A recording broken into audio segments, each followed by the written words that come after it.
guys, back to another episode of Mark Twain Lake Crappie Report. I'm Jason with Strike 3 Fishing, Kenny Wilkinson, Wilkie's Guide Service here at Mark Twain Lake.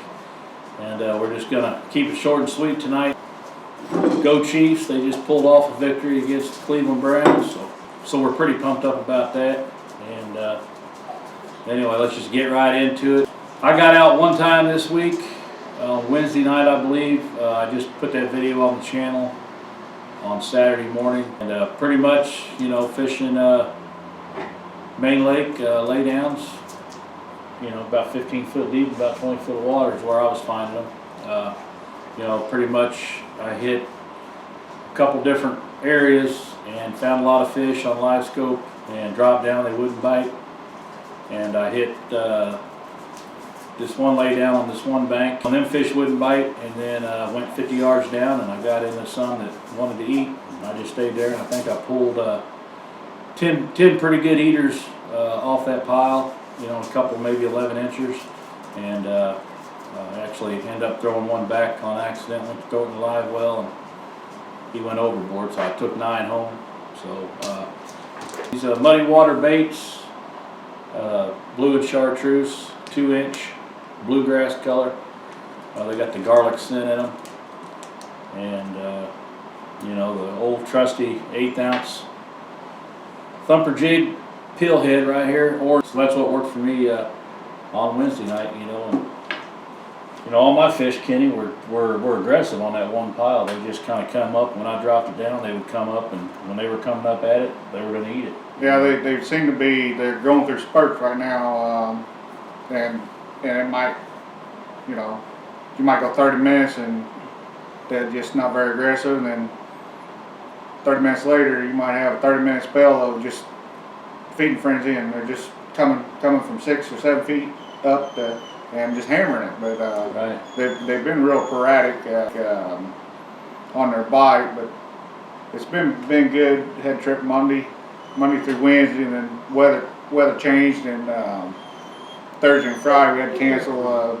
Got kind of crappy weather, and so we're gonna run trips this week, Monday through Friday. I've got Monday, Thursday, and Friday filled. I still have Tuesday and Wednesday open. Weather's gonna be nice. I expect the fish to bite pretty good. Not a whole lot different from last week. Same pattern for the most part. One day we did have to go 16 feet to get our fish, but they've been running 12, 14 pretty consistent. Something that I did too, everybody kind of keep in mind is whenever you're running these hair jigs,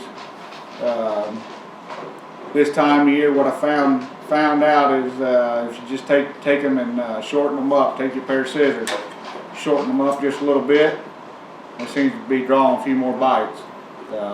Right now they're just not, I'm not having much luck with them hitting big baits. They're wanting downsize a little bit, so I just trim them up like that right there, and then that just changes that profile of that bait, and it's picking up a few more fish. Anyway, that's the good thing about the hair jigs is in the summer, or when the fish are real aggressive and want a bigger bait, it comes like that. But if you want a smaller bait, all you got to do is just take scissors and shorten it up a little bit, and put more fish in your boat. That white and chartreuse, trim it up. It's been working pretty good. Still throwing the 2-inch slab slayer electric chicken, and putting JB's fish sauce, wax worm. The thing about the hair jigs, I like to use. They got a spray. JB's fish sauce has got a spray. It's in bait fish, but a spray that you spray on these hair jigs, and it works a little better than what the paste does. Yeah, put that gel on it, kind of gums it up a little bit. Yeah, and that way you still get your action out of your bait. Sure. And you was throwing that on 1/8 ounce jig? Yeah, 1/8 ounce, 1/8 ounce pill head, thumper jig pill head. Yeah. So. And I've been using pink. Yeah. So I mean, it just, you know, I think there's probably other colors out there that's working, but you know, I couldn't get him to bite anything but blue and chartreuse the other day, and obviously he's been doing good on white and chartreuse. and on the electric chicken as well. So. Something else too, appreciate you giving me the Gorilla Grip gloves. Oh, I ran them yeah. last week and I didn't take many pictures or nothing of them, but I really like them. I'm gonna start using them all the time. They're nice to have. Yeah, they're nice. You know, nice to have. You know, summertime they're going to protect your hands from the sun. You know, you get these 40, 45 degree days are perfect for your hands, so you don't have to wear them bulky gloves. You know, I got a pair here. We're going to call it the Blue Wave here on Mark Twain Lake. If you guys interested in these, get a hold of me, or you can get a hold of atwoods.com, and they got them in there. I think they're like $8 a pair, something like that. They're really inexpensive, great gloves, very durable. And also bought some of these Gorilla Grip gloves for filleting crappie, or filleting fish in general. They got these at Walmart. I picked them up for $10 a pair. So they're not fingerless.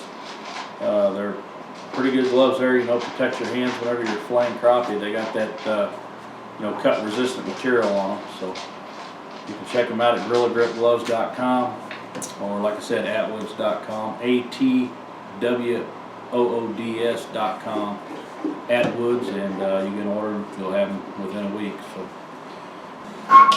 well, you know, for me, it's been the same equipment. Been using this 10-foot Kevin Rogers Signature Series Jinko rod with the Bano one reel here, 20-pound test, spider wire and Visibraid.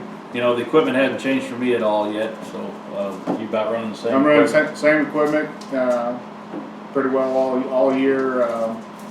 We'll run the same equipment. And maybe next one we do or something, get into how we rig them, some other little tricks that you can do to help you out a little bit, but just run a little shorter time series. Yeah, so you know, as we get closer to spawn, you know, what we want to do is try to bring you one of these every week, especially in the winter time. You know, he's out 3 or 4 or 5 times a week. I'm out hopefully once or twice a week. And we'll try to give you guys reports from, you know, these wintertime crappie. And then we get in the pre-spawn, spawn, and post-spawn. We'll try to make time for a weekly fishing report if we can get it done. So you can see the dog in the background. I know I've got a lot of comments on the last video on the dog's tail. That's Thule, my black lab. So he'll be in all these videos, I imagine. This is kind of his dog house, so to speak, out here in the pouch shack. So got to keep him warm in the winter and cool in the summertime. He's got his recliner over there he sleeps on. So